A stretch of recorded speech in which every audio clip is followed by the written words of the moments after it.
하나님의 말씀은 마태복음 10장 24절부터 33절까지 교독으로 읽겠습니다. 교독으로 읽습니다. 24절입니다. 제자가 그 선생보다 또는 종이 그 상전보다 높지 못하나니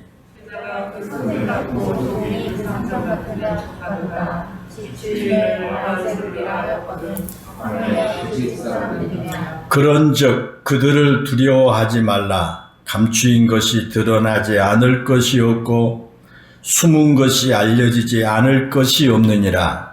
내가 너희에게 어두운 데서 읽은 것을 분명한 데서 말하며 너희가 귓속말로 듣는 것을 집 위에서 전파하라. 몸은 죽여도 영혼은 능히 죽이지 못하는 자들을 두려워하지 말고 오직 몸과 영혼을 능히 지옥에 멸하실 수 있는 이를 두려워하라. 두 마리가 한 아스타리온에 팔리지 않느냐. 그러나 너희 아버지께서 허락하지 아니하시면 그 하나도 땅에 떨어지지 아니하리라. 너희에게는 머리털까지 다 세신 바 되었나니 두려워하지 말라. 너희는 나는 천국보다 귀하니라. 누구든지 사람 앞에서 나를 시인하면 나도 하늘에 계신 내 아버지 앞에서 그를 시인할 것이요. 33절 시작. 누구든지 사람 앞에서 나를 부인하면 나도 하늘에 계신 내 아버지 앞에서 그를 부인하리라. 아멘.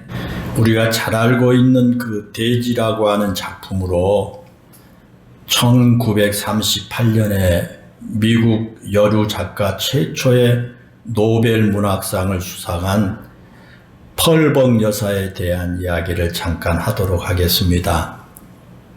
이 펄벅 여사는 중국과 한국과 일본 등 아시아 국가를 배경으로 한 그 작품을 많이 써서 동양인의 그 정신을 서양에 널리 전한 그런 사람입니다.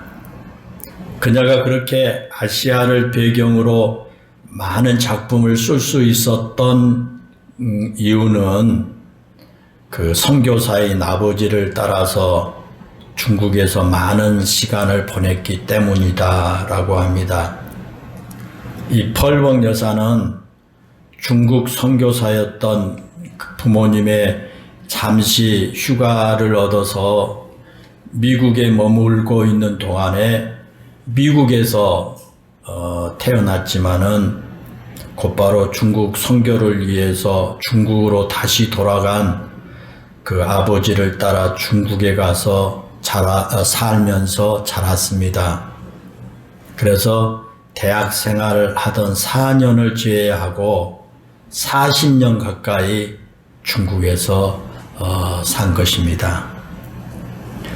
그런 펄벅 여사가 어렸을 때 있었던 일입니다. 어느 해 중국 땅에 심한 가뭄이 들었습니다. 비가 오지 않아서 먹을 물이 없고요. 백성들이 심한 고통을 겪었습니다. 그런데 어느 날 그 아버지 목사님이 먼 여행으로 집을 비우는 사이에 그 마을에 백인인 그 펄벅의 어머니가 신을 그 동네에서 섬기는 신을 분노하게 해서 가뭄이 계속된다고 하는 소문이 그 마을에 돌기 시작했습니다. 그러자 불안하게 생각을 하고 있던 그 마을 사람들이 점점 이제 분노로 변해서 어느 날 밤에 펄벅의 집으로 몰려왔습니다. 그러자 그 소식을 들은 어머니가 자기 자녀들에게 집안에 있는 찻잔을 모두 꺼내서 찻잔에다 차를 따르게 하고요. 케이크와 과일을 접시에 담게 했습니다. 그리고 대문과 집안의 모든 문을 다 활짝 열어놓고 자녀들과 함께 거실에 앉아 있었습니다. 그런 후 어린 펄벅에게 장난감을 가지고 놀게 하고요. 펄벅의 어머니는 바느질을 하고 있었습니다. 그런데 잠시 후에 거리에서 함성이 들리더니 몽둥이를 든 동네 사람들이 활짝 열린 그 대문을 통해서 펄벅의 집 안으로 몰려들었습니다.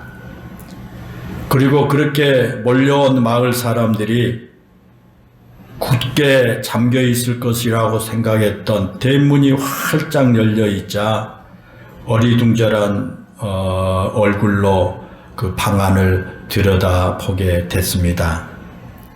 그때 어머니가 그들에게 말하기를, 그 동네 사람들한테 하는 말이, 정말 잘 오셨습니다. 기다리고 있었습니다. 어서 들어와서 차라도 한 잔 드십시오. 라고 하면서 정중하게 그들에게 차를 권했답니다. 그러자 화가 난 얼굴로 몰려든 그들이 그 어머니의 그런 모습에 당황하듯 멈칫거리다가 못 이긴 척 하면서 방으로 들어와서 차를 마시고 케이크를 먹었습니다. 그리고 천천히 차를 마시던 그들이 옆에서 장난감을 가지고 천진난만하게 놀고 있는 그 아이와 어머니를 한참 쳐다보다가 그냥 아무 말 하지 않고 돌아가더랍니다. 그런 후 그날 밤에 그토록 기다리던 비가 내리게 되었다라고 하는 것입니다. 그리고 나서 먼 훗날 그 어머니가 어른이 된 펄벅 여사에게 그날 밤에 있었던 그 두려움에 대한 이야기를 들려줬답니다. 그날 밤에 펄벅의 어머니도 무척 두려웠다는 겁니다. 그러나 아버지도 계시지 않는 그런 상황에서 그 어머니가 어린 자녀들을 데리고 할 수 있는 일은 아무것도 없었습니다. 어린 자녀들을 데리고 도망칠 수도 없습니다. 막다른 골목과 같습니다. 그때 펄벅의 어머니가 할 수 있는 것은 모든 것을 하나님께 맡기는 것뿐이었답니다. 그래서 모든 것을 하나님께 다 맡기고 나니까 두려움이 사라지고 용기가 생겨나더라는 겁니다. 그리고 만약에 그런 막다른 골목이 아니었다면 그런 용기가 나지 않았을 것이라고 하는 그 이야기를 어머니로부터 듣게 됐습니다. 펄벅은 그때의 경험을 통해서 아무리 기쁜 절망의 순간이 온다고 할지라도 결코 두려워하지 아니하고 용기를 가질 수 있었다라고 하는 고백을 했습니다. 여러분, 그렇습니다. 때로는 우리에게 여러 가지 삶의 환경 때문에 두려움을 느끼고 살아가게 됩니다. 어떤 순간에 펄벅 여사가 어렸을 때 경험했던 것처럼 내 힘으로는 도저히 이겨낼 수 없을 것 같은 환경에 처하게 되기도 합니다. 그러면 우리 마음에 걷잡을 수 없는 두려움이 들어오게 되죠. 또한 캄캄한 밤길을 홀로 걸어갈 때도 두려움을 느끼게 되고, 때로는 낯선 사람을 만나도 두려움을 느끼는 것이 우리의 삶일 것입니다. 어쩌면 우리 마음의 두려움을 만들어내는 것들이 우리의 삶 구석구석에 너무도 많이 있다는 그런 사실입니다. 그런데 오늘 본문에 보면 예수님께서는 우리가 두려워해야 할 것이 무엇인지에 대해서 아주 분명하게 말씀해 주십니다. 우리 성도들이 두려워해야 될 것이 무엇이냐라는 겁니다. 우리가 앞에서 읽었던 본문 26절에 보면 예수님께서 제자들에게 그들을 두려워하지 말라 그렇게 말씀했습니다. 여기서 그들은 누구냐 하면 권력자들을 의미합니다. 그 권력자들이 예수님을 비방하고 모욕했습니다. 그 권력자들이 끊임없이 예수님을 싫어했습니다. 그리고 그 권력자들이 예수님을 죽이기 위해서 호시탐탐 기회를 엿보고 있었습니다.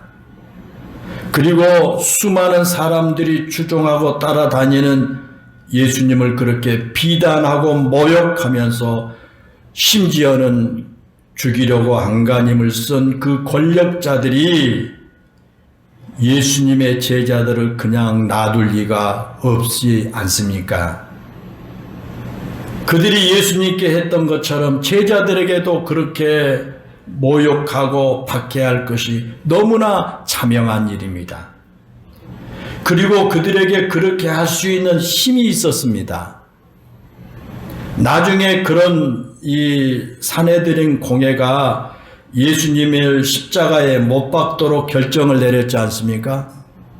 그들이 권력자들입니다. 그리고 그런 권력자들이 자신들이 가지고 있는 권력을 이용해서 예수님을 죽이고 만 것입니다. 그들에게는 분명히 그런 힘이 있었습니다. 그들이 마음만 먹으면 어떤 방법을 써서라도 자기들의 목적하는 것을 이룰 수가 있는 그런 사람들이었습니다. 그러므로 그런 사람들이었기에 만약에 그들이 예수님의 제자들을 해치고자 한다면 얼마든지 해칠 수가 있습니다. 선생인 예수님께도 그렇게 했는데 제자들에게 그렇게 하지 못할 이유가 없지 않습니까? 그렇기 때문에 제자들의 입장에서는 그런 권력자들이 두려울 수밖에 없습니다. 제자들을 박해할 수 있는 힘이 그들에게 있었기 때문입니다. 제자들이 가지고 있는 모든 것을 빼앗아갈 수 있는 힘이 그들에게 있었기 때문입니다. 심지어 제자들의 생명까지도 빼앗아갈 수 있는 사람들이 바로 그러한 권력자들이었다라고 하는 사실입니다. 그런데 예수님께서는 그들을 두려워하지 말라고 말씀하십니다. 왜냐하면 본문 28절에 말씀한 것처럼 그들은 결코 우리의 영혼을 죽일 수 없기 때문이다라는 겁니다. 여기서 그들이 영혼을 죽일 수 없다라고 하는 것은 그들의 권력이 아무리 막강하다고 할지라도 그들의 박해는 이 세상의 것에 한정된다는 뜻입니다. 사랑하는 여러분, 그렇습니다. 이 세상의 권력이 아무리 막강하다고 할지라도 거기에는 분명한 한계가 있습니다. 이 세상의 것들, 모든 것들이 다 그렇습니다. 이 세상의 것들은 다 한계가 있습니다. 이 세상의 것들은 영원한 것도 없거니와 무엇인지 할 수 있는 절대 권력도 없습니다. 그래서 오늘 본문에 예수님께서 세상의 것들을 두려워하지 말라 그렇게 말씀을 하신 것입니다. 그것이 이 세상의 환경이든지 아니면 막강한 권력을 가진 사람이든지 우리가 두려워해야 할 것은 그런 세상의 것들이 결코 아니다 그 말입니다.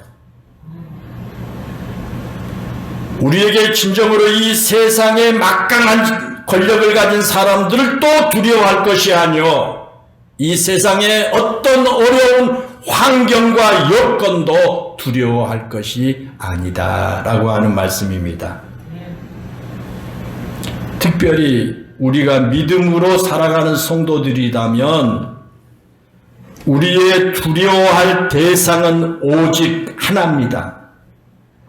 그것은 바로 우리의 몸과 영혼을 능히 지옥에 멸하실 수 있는 하나님뿐이다라는 겁니다. 우리가 믿는 하나님은 우리의 몸과 영혼을 지옥에 멸하실 수 있을 분일 뿐만 아니라 이 세상을 섭리하시고 이 세상을 이끌어 가신 분입니다. 우리가 일상생활에서 아주 평범하게 행하는 작은 일까지도 하나님께서 섭리하십니다. 그 본문 29절에서 말씀하신 걸 보십시오. 거기 보면 참새 2마리가 달려가는 것도 하나님께서 허락해 주셔야만 가능하다고 그랬죠. 우리가 잘 알 것처럼 참새는 아주 작은 새입니다. 그래서 참새는 아주 작은 새를 의미합니다. 작은 것 하나라도 하나님의 허락이 없이는 불가능하다는 겁니다. 이 세상의 작은 일들뿐만 아니라 우리의 머리털까지도 세시는 분이 바로 하나님이시다라는 것입니다. 보통 우리 사람들이요, 하루에 머리카락이 약 50개 정도 빠진다고 합니다. 우리는 알지 못하지만 매일 50개 이상의 머리카락이 빠집니다. 그래서 우리는 그 머리카락 이 하나 정도 빠지는 것은 크게 관심을 가지지 않지 않습니까? 내 머리카락이 하루에 50개씩 빠진다, 이런 거기에 관심 가지고 삽니까? 머리카락 뭐 한두 개 빠지는 거 관심도 없습니다. 그런데 우리가 그렇게 별로 관심을 갖지 않는 그 작은 일일지라도 하나님은 특별한 관심을 가지고 관여하신다는 겁니다. 얼마나 대단합니까? 여러분, 그렇습니다. 우리 하나님께서는 그와 같이 우리의 작은 일상 하나까지도 관여하시고 섭리하신 분인 줄로 믿습니다. 우리의 생가사, 지옥과 천국 같은 어마어마한 일에만 하나님이 관여하신 게 아닙니다. 우리의 아주 작은 일상까지도 관여하신 분이 바로 하나님이시다라는 것입니다. 그러기에 우리는 그 하나님만을 두려워해야 됩니다. 그러나 사랑하는 여러분, 우리는 그와 같이 우리의 모든 것을 관여하시고 섭리하신 하나님 외에는 어느 누구도 두려워할 것이 없습니다. 오늘 본문에 보면 3번이나 거듭해서 두려워하지 말라고 말씀하죠. 우리가 하나님을 우리 아버지라고 시인하고 하나님을 두려워하는 삶을 산다면 이 세상에 두려울 것이 아무것도 없을 겁니다. 그래서 독일의 경건주의 신학자인 벵겔은 말하기를, 하나님만 두려워하는 사람은 하나님 아닌 것에 대해서는 아무것도 두려워하지 않는다 그랬어요. 그러나 하나님을 두려워하지 않는 사람은 하나님 외의 모든 것을 두려워한다, 그렇게 말했습니다. 사랑하는 여러분, 그렇습니다. 신앙인과 비신앙인의 차이는 누구를 두려워하느냐, 무엇을 두려워하느냐의 차이가 있습니다. 신앙인은 마땅히 두려워할 분이 하나님이심을 알고 하나님을 두려워하는 사람이 바로 신앙인 아닙니까? 반대로 비신앙인은 두려워하지 않아도 되는 것들을 두려워하며 사는 사람입니다. 우리 성도들이 하나님을 두려워하며 살 때 이 세상 그 무엇도 두렵지 않게 될 것입니다. 이 스코틀랜드의 종교 개혁자 가운데 존 낙스라고 하는 분이 있습니다. 존 낙스는 원래 로마 천주교 사제였습니다. 그러다가 순회 설교자인 조지 위사이트라는 사람을 만나서 개혁교회 신앙을 가지게 됩니다. 그런데 그 위사이트가 설교를 할 때면 그를 보호하기 위해서 존 낙스가 칼을 들고 위사이트를 호위했습니다. 그런 일을 했습니다. 그러다가 위사이트가 순교한 이후에 직접 종교개혁의 앞장을 쓰게 됐습니다. 그리고 종교개혁자들이 스코틀랜드에서 주도권을 갖게 되자 로마 카톨릭 교회가 프랑스의 지원군을 요청해서 프랑스군이 스코틀랜드를 진군하게 됐습니다. 그때 존 낙스를 비롯한 종교 개혁자들, 개혁을 지지한 사람들이 끝까지 저항을 하다가 모두가 체포당해서 순교를 했습니다. 그리고 체포된 종교 개혁자들이 프랑스에 끌려가서 노예로 전락하면서 갤리선이라고 하는 배에서 노를 젓는 형벌을 받게 됩니다. 그렇게 루아르 강의 갤리선에서 노예로 노를 젓던 어느 날 한 로마 가톨릭 교회 신부가 성모상을 갤러리선의 노예들에게 보여주면서 신을 모독한 이단자들아 성모에게 경배하라 라고 하는 명령을 내렸습니다. 그러나 존 낙스는 성모상에 경배하는 것을 거부합니다. 그러면서 이것은 하나님의 어머니가 아니라 색칠한 나무 조각에 불과할 뿐이다. 이따위 것에 경배하기는커녕 강물에 내던지는 것이 맞다라고 외칩니다. 그리고 실제로 그 성모상을 강물에 던져버렸습니다. 그런 행동으로 인해서 존 낙스에게 어떤 고통이 가해졌을지는 우리가 능히 상상할 수가 있을 겁니다. 그런 시련과 박해를 견디던 존 낙스가 영국의 왕 에드워드 6세의 도움 가운데 극적으로 거기서 석방을 됩니다. 그리고 그 후에 그는 목숨을 걸고 종교 개혁에 힘을 썼고요. 스코틀랜드에서 종교 개혁을 이룰 수가 있었습니다. 그리고 그가 죽었을 때 스코틀랜드의 섭정을 했던 제임스 더글러스가 그의 무덤 앞에서 사람의 얼굴을 두려워한 일이 없는 사람 저기 잠들었다라고 말하고 그의 묘비에다가 여기 하나님을 두려워하였고 결코 여하한 사람의 얼굴을 두려워하지 않았던 자가 누워있다라고 그 묘비에다가 글을 새겼다고 합니다. 사랑하는 여러분, 지금 여러분을 가장 두렵게 하는 것이 무엇입니까? 여러분에게 지금 두렵게 만드는 것이 무엇입니까? 무엇이 여러분의 마음을 두렵게 만들고 있습니까?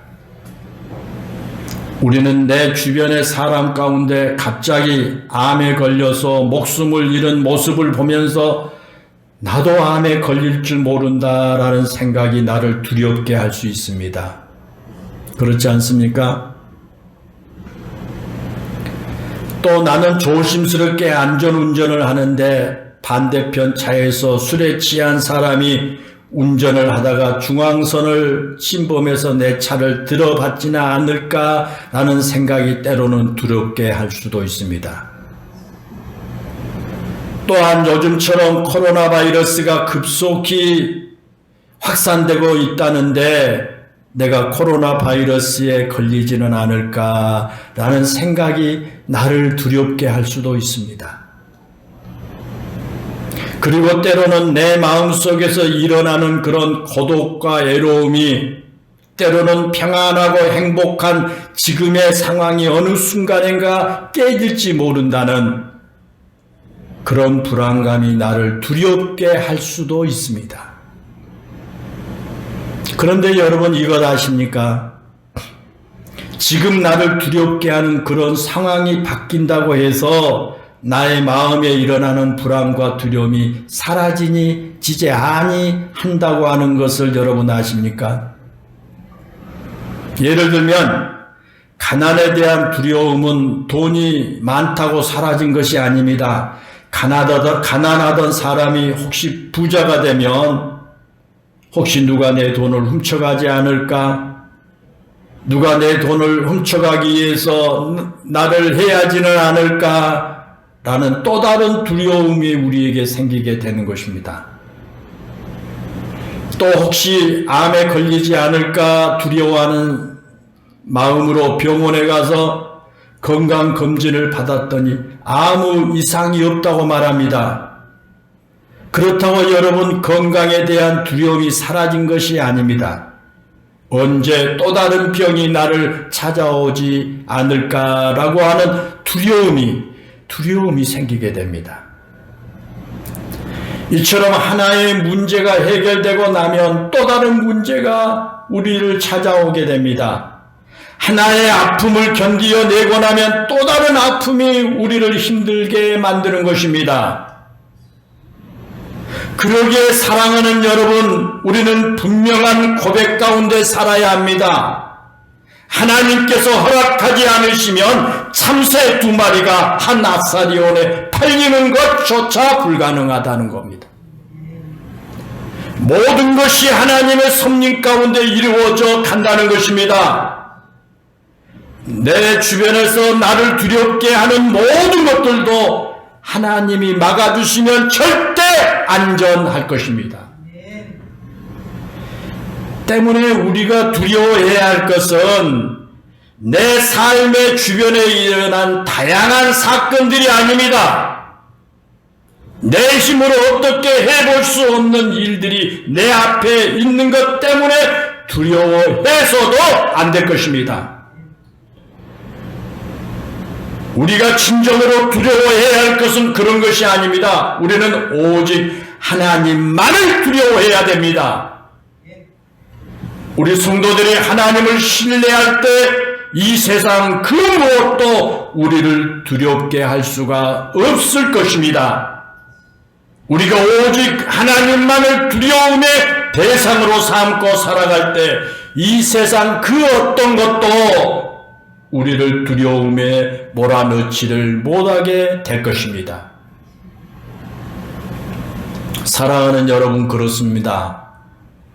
우리가 하나님만을 두려워하며 살아갈 때 우리는 죽음조차도 두렵지 않습니다. 죽음을 이기는 힘이 하나님께 있음을 알기 때문입니다. 그 죽음을 통해서 하나님께 더 나아갈 수 있다는 것을 알기 때문입니다. 또한 어떤 질병도 우리를 두렵게 하지를 못합니다.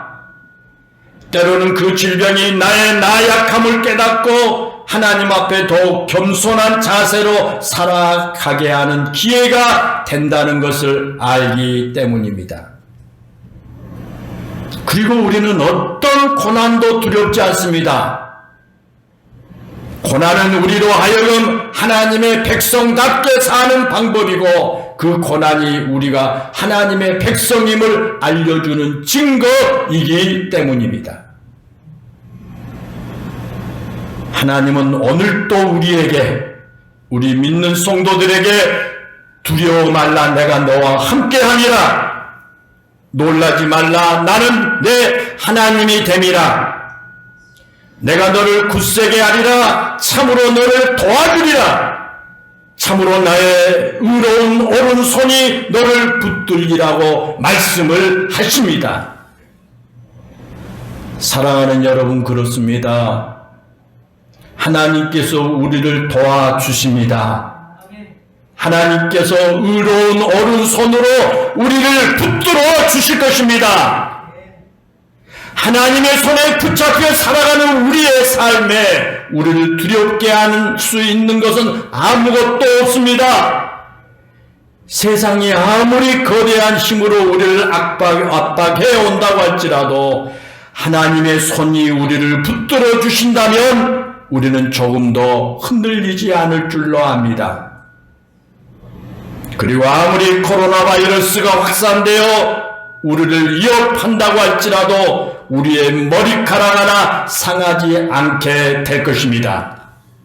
그래서 다윗은 시편 56편 11절에서 내가 하나님을 의지하였은즉 두려워하지 아니하리니 사람이 내게 어찌하리까 라고 선포를 했습니다. 사랑하는 우리 영일교회 성도 여러분, 이 땅의 사람으로 인해서 결코 두려워하지 마시기 바랍니다. 여러분의 환경이 아무리 어렵고 힘들다고 할지라도 그것으로 인해서 두려워하지 마시기를 바랍니다. 여러분이 하나님을 의지하고 살아가기만 한다면 하나님께서 그런 모든 것들로부터 여러분을 보호해 주실 것입니다. 기도하겠습니다. 은혜롭고 감사하신 아버지 하나님, 어렵고 힘든 이 시기에 하나님께서 우리 영일교회 모든 성도들에게 너희는 두려워하지 말라라고 하는 그 말씀을 마음속 깊이 간직하고 살아가게 해주세요. 이 세상의 어떤 사람들도 두려워하지 않게 하시고 이 세상의 어떤 어려운 환경과